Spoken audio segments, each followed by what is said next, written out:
Des millions de personnes se demandent pourquoi y a-t-il tant de maladies, de souffrances et de morts dans notre monde? Pourquoi tant de chagrins et de tristesse? Pourquoi les famines, les inondations, les catastrophes naturelles et la guerre?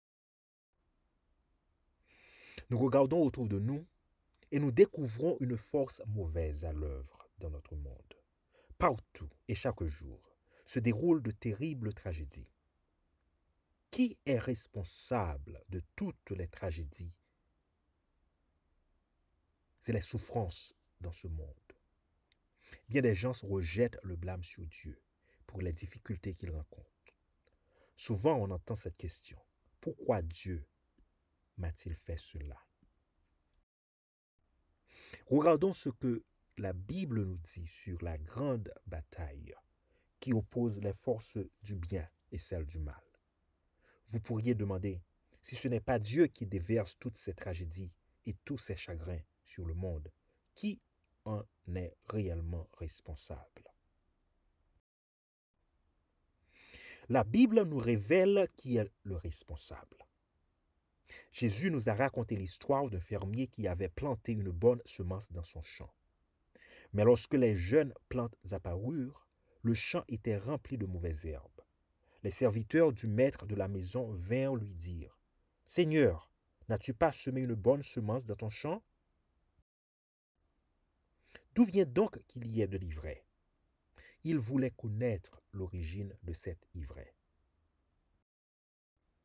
Il répondit, « Celui qui sème la bonne semence, c'est le Fils de l'homme. Le champ, c'est le monde. La bonne semence, ce sont les fils du royaume. L'ivraie, ce sont les fils du malin. »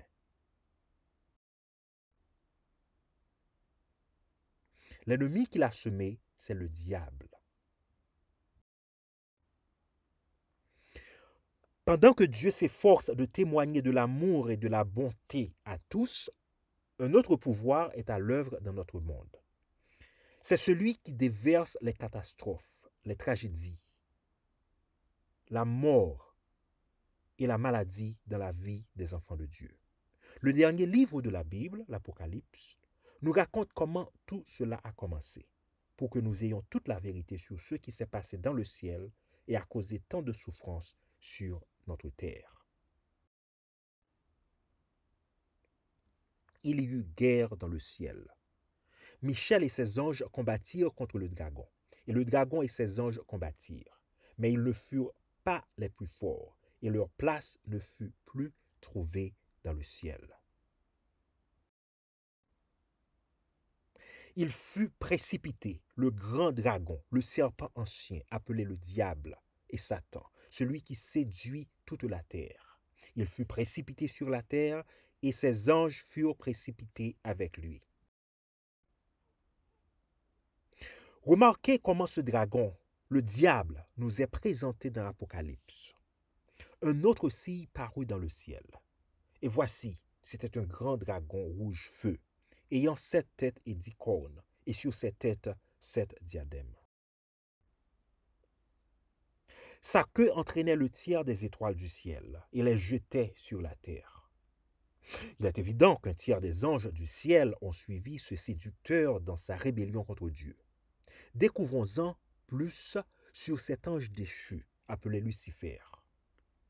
L'Ancien Testament le décrit sous les traits du roi de Tyr et nous dit ceci à son sujet. Ainsi parle le Seigneur, l'Éternel. Tu mettais le sceau à la perfection. Tu étais plein de sagesse, parfait en bonté. Tu étais en Éden, le jardin de Dieu. Tu étais couvert de toute espèce de pierres précieuses. Tu étais un chérubin protecteur. Tu étais sur la sainte montagne de Dieu. Tu marchais au milieu des pierres étincelantes. Oui, Lucifer était un ange magnifique, créé parfait dans toutes ses voies. C'était le chérubin protecteur qui se tenait le plus près de Dieu. Il occupait une place très élevée dans le ciel. De chaque côté du propitiatoire, représentant le trône de Dieu, il y avait deux anges, l'un à droite et l'autre à gauche. L'un d'eux était Lucifer, mais il se tenait près de Dieu. Il n'était pas satisfait, car il voulait être Dieu. Quelque chose se passa en lui et dans sa relation étroite avec Dieu. Dieu lui dit, « Tu as été intègre dans toutes tes voies, depuis le jour où tu fus créé jusqu'à celui où l'iniquité a été trouvée chez toi. Ton cœur s'est élevé à cause de ta beauté. Tu as corrompu ta sagesse par ton éclat. » Cet ange magnifique et puissant se centra sur lui-même. Il convoitait la gloire et l'hommage dû à Dieu seul. Il avait soif de pouvoir. Il eut l'audace de défier le Créateur pour réclamer le gouvernement de l'univers. Écoutez attentivement ceci. Te voilà tombé du ciel, astre brillant, fils de l'aurore. Tu es abattu à terre. Tu disais en ton cœur, je monterai au ciel, j'élèverai mon trône au-dessus des étoiles de Dieu, je serai semblable au Très-Haut. Pendant que ces paroles arrogantes jaillissaient de la bouche de Lucifer, l'amour et l'harmonie parfaite du ciel furent réduits en pièces. Il ne fallut pas longtemps à Lucifer pour répandre un esprit de mécontentement parmi les autres anges. Lentement mais sûrement, il sapa l'amour et la justice de Dieu dans leur esprit. Comme un fruit pourri dans un panier, sa rébellion se propagea à d'autres anges du ciel. Vous vous demandez peut-être pourquoi Dieu n'a pas détruit Satan à ce moment-là. Il aurait pu éliminer Lucifer et les anges qu'il avait suivis dans sa rébellion. Mais s'il l'avait fait, ces créatures l'auraient servi par crainte. Supposons que Dieu nous ait privés de la liberté de choix et fait de nous des robots. Aimeriez-vous avoir un enfant robot? Dieu non plus. Dieu est un Dieu d'amour. Il ne peut être heureux que dans une relation d'amour avec ses créatures, lorsque celles-ci l'adorent parce qu'elles l'aiment et lui font confiance. Dieu a donné à chacun le pouvoir de choisir d'obéir ou de ne pas obéir. Par justice et par amour, Dieu a permis à Satan de démontrer à l'univers comment celui-ci voulait gouverner le monde. Nous ne comprenons pas comment cela a pu arriver alors que Dieu était si plein d'amour et de bonté pour tous. La bataille commencée dans le ciel n'est pas terminée. Il n'y a que le champ de bataille qui a changé. Notre terre est le champ de bataille sur lequel la grande bataille entre le bien et le mal devait être livrée, sur lequel Satan allait démontrer de quelle sorte était son caractère et son gouvernement, et comment il allait gouverner le monde. Oui, pourquoi la Terre? Pourquoi fallait-il que notre planète devienne, comme dit l'apôtre Paul, un spectacle au monde, aux anges et aux hommes? La terre venait de sortir des mains de son Créateur, dans toute sa splendeur et sa perfection, belle au-delà de toute description. Il était évident que c'est ainsi que Satan pensa, car il considéra notre monde comme une proie à capturer. Il décida de tenter de s'emparer de cette planète à la beauté fragile de ce monde nouvellement venu à l'existence. Bien qu'Adam et Ève, le père et la mère de la race humaine, eussent été créés parfaits, ils n'étaient pas dans l'impossibilité de mal agir. Tu pourras manger de tous les arbres du jardin, mais tu ne mangeras pas de l'arbre de la connaissance du bien et du mal, car le jour où tu mangeras, tu mourras certainement. Genèse 2, versets 16 et 17. Ceci dut leur apparaître une demande tout à fait raisonnable. Ils durent se sentir tout à fait en sécurité. Mais l'homme est le plus vulnérable au moment où il n'est pas sur ses gardes, justement parce qu'il se sent en sécurité. C'est ce qui arriva à Ève. Satan utilisa son pouvoir surnaturel pour tenter Ève.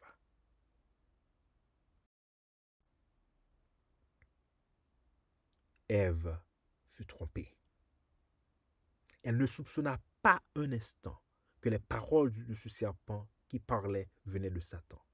Le démon, s'adressant à elle par l'intermédiaire du serpent, lui demanda: Dieu a-t-il réellement dit, vous ne mangerez pas de tous les arbres du jardin? La femme répondit au serpent: Nous mangeons du fruit des arbres du jardin. Mais quant au fruit de l'arbre qui est au milieu du jardin, Dieu nous a interdit d'en manger.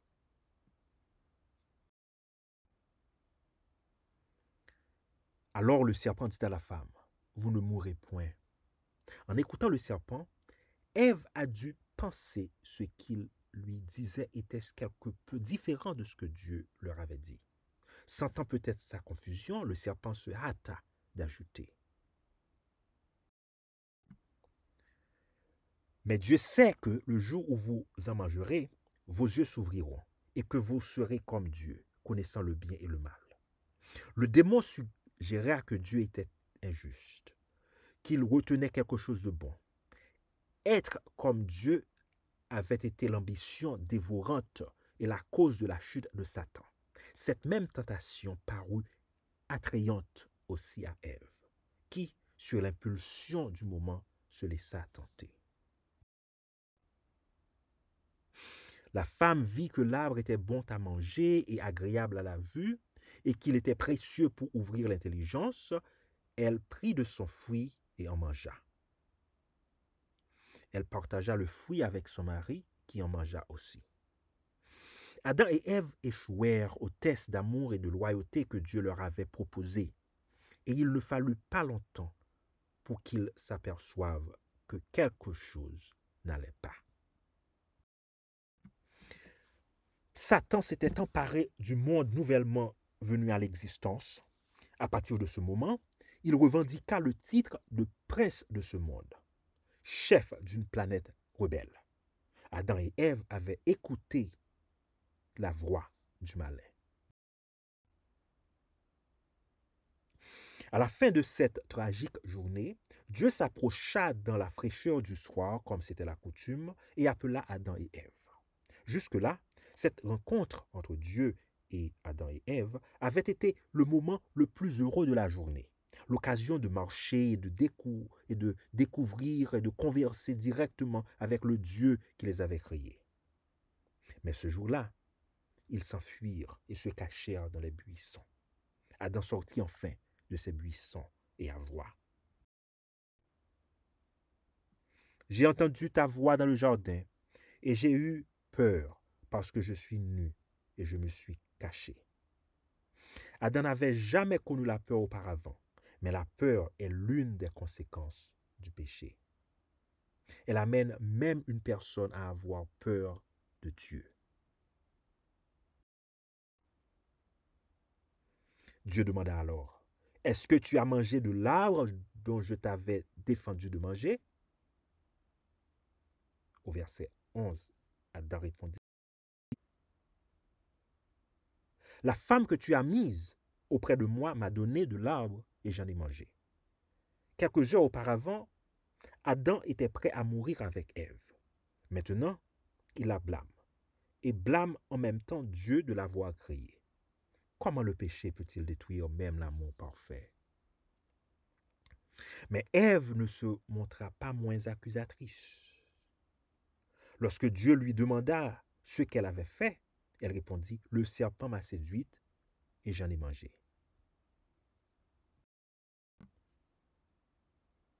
Ce jour-là, Adam et Ève se retrouvèrent condamnés à mort. Pour les empêcher de manger de l'arbre de vie, Dieu les chassa du jardin d'Éden, leur demeure. Le démon avait dit qu'ils ne mourraient pas. Mais la Bible nous dit: tous les jours qu'Adam vécut furent de 930 ans, puis il mourut. il découvrit trop tard qui était le démon.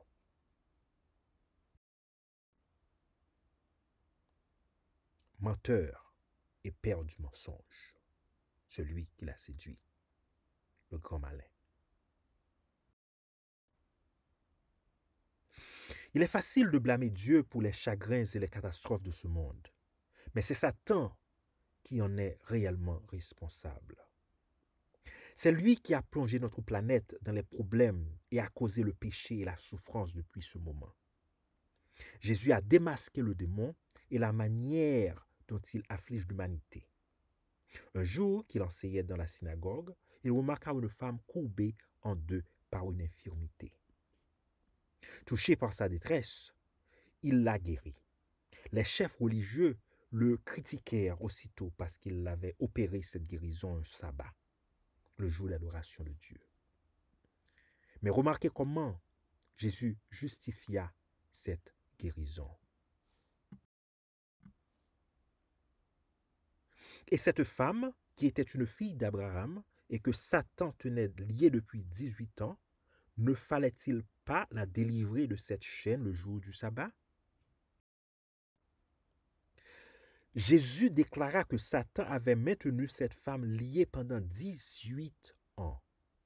C'était Satan le coupable, en effet. Satan est la sinistre force cachée derrière toute maladie, toute souffrance, tout chagrin, toute mort. Peut-être, il n'y a aucun autre passage de la Bible qui nous expose plus clairement la stratégie de Satan que le premier chapitre du livre de Job, qui nous rapporte une conversation entre le démon et Dieu. La scène se passe peu de temps après la chute de Satan, et les fils de Dieu se présentent devant leur Créateur. Satan se présente aussi. Pensez-y, une réunion des fils de Dieu, et Satan y vient aussi, sans être invité. L'Éternel dit à Satan, « D'où viens-tu » En d'autres termes, qui t'a invité? De quel droit es-tu ici? Satan répondit, « Au Seigneur, de parcourir la terre et de m'y promener. » Satan revendiquait l'autorité sur notre planète. Il s'était emparé de la position précédemment occupée par Adam. Adam est appelé fils de Dieu dans Luc 3, 38, comme tous ceux qui représentèrent ce jour-là pour rencontrer l'Éternel.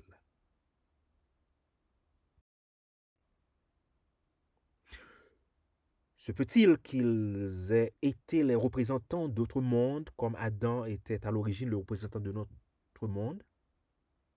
Quoi qu'il en soit, la prétention de Satan à représenter notre terre ne resta pas incontestée. Le Seigneur dit à Satan, « As-tu remarqué mon serviteur Job? Il n'y a personne comme lui sur la terre. C'est un homme intègre et droit, craignant Dieu et se détournant du mal. » Et Satan répondit à l'Éternel, « Est-ce d'une manière désintéressée que Job craint Dieu? Mais étends ta main, touche à tout ce qui lui appartient, et je suis sûr qu'il te maudit en face. » Quel défi! Satan prétendit que la seule explication à la loyauté de Job était tout ce que Dieu avait fait pour lui, et non pas l'amour et la confiance envers Dieu.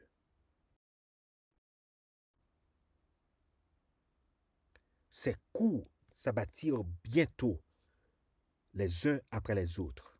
Tout d'abord, les Sabéens dérobèrent le bétail de Job et massacrèrent les serviteurs. Puis la foudre frappa, détruisant les brebis et les bergers. Troisièmement, les Chaldéens vinrent et s'emparèrent des chameaux de Job.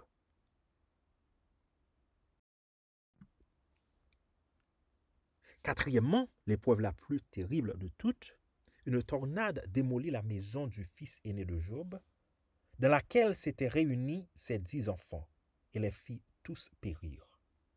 Pauvre Job, il crut que c'était le Seigneur qui lui avait ôté ses biens et causé ses chagrins. Il ne comprenait pas que c'était l'œuvre du diable. Cependant, malgré son chagrin, sa loyauté envers Dieu demeura. Il dit, l'Éternel a donné et l'Éternel a ôté. Que le nom de l'Éternel soit béni. Bien qu'il ne pût pas comprendre les tragédies qui avaient détruit ses biens et tué ses enfants, Job se confia tout de même dans la bonté de Dieu. Mais Satan n'en avait pas encore terminé. Il défia Dieu de nouveau en disant, tout ce que possède un homme, il le donne pour sa vie. Mais étends ta main, touche à ses os et à sa chair. Je suis sûr qu'il te maudit en face. L'Éternel dit à Satan, voici, je te le livre. Seulement épargne sa vie.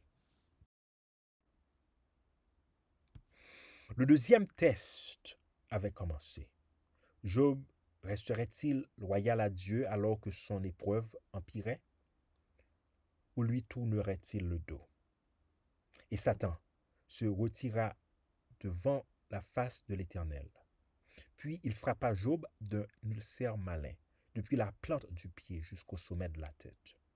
Si vous avez déjà eu un furoncle, vous savez comment ça peut être douloureux. Alors, imaginez quelqu'un qui en est couvert des pieds à la tête. Mais bien que Satan eût privé Job de ses biens, de ses enfants, de sa santé, celui-ci demeura loyal à Dieu. Quel homme! La Bible nous dit. En tout cela, Job ne pécha point et n'attribua rien d'injuste à Dieu. Qui a frappé Job? Qui l'a affligé? C'était bien Satan. Qui lui a dérobé ses troupeaux et a massacré ses serviteurs? C'était bien Satan. Qui a causé la tornade, qui a fait périr ses fils et sa fille? C'était bien Satan. Le Seigneur peut permettre que des difficultés viennent éprouver notre loyauté et notre amour envers lui. Mais c'est Satan le responsable de tout le mal qui existe sur notre terre. Et pourtant, Dieu n'avait pas abandonné son serviteur fidèle. À la fin de l'histoire de Job, nous retrouvons dans Job 41, les versets 10, 13 et 16, ce qui suit. L'Éternel rétablit Job dans son premier état, et l'Éternel lui accorda le double de tout ce qu'il avait possédé. Il y eut 7 fils et 3 filles.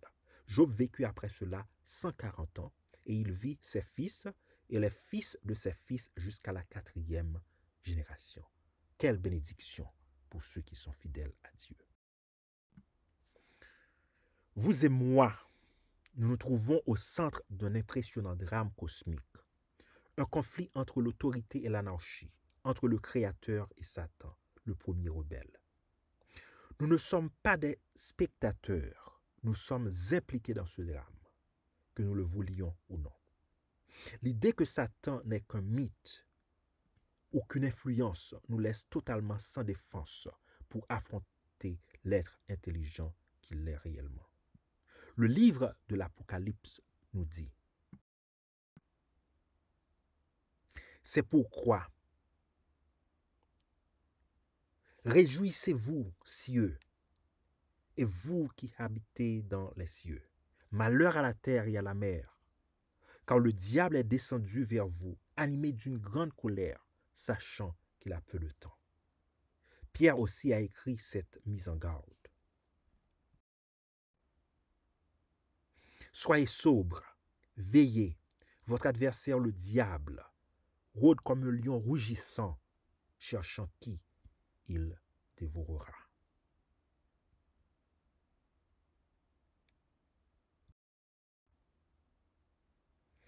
Mais bien que Satan fasse le pire dont il soit capable, le Dieu de la création a un plan de récréation qui inclut son Fils, Jésus, son précieux Fils qui était prêt à mourir pour payer notre dette, pour que nous puissions avoir la vie.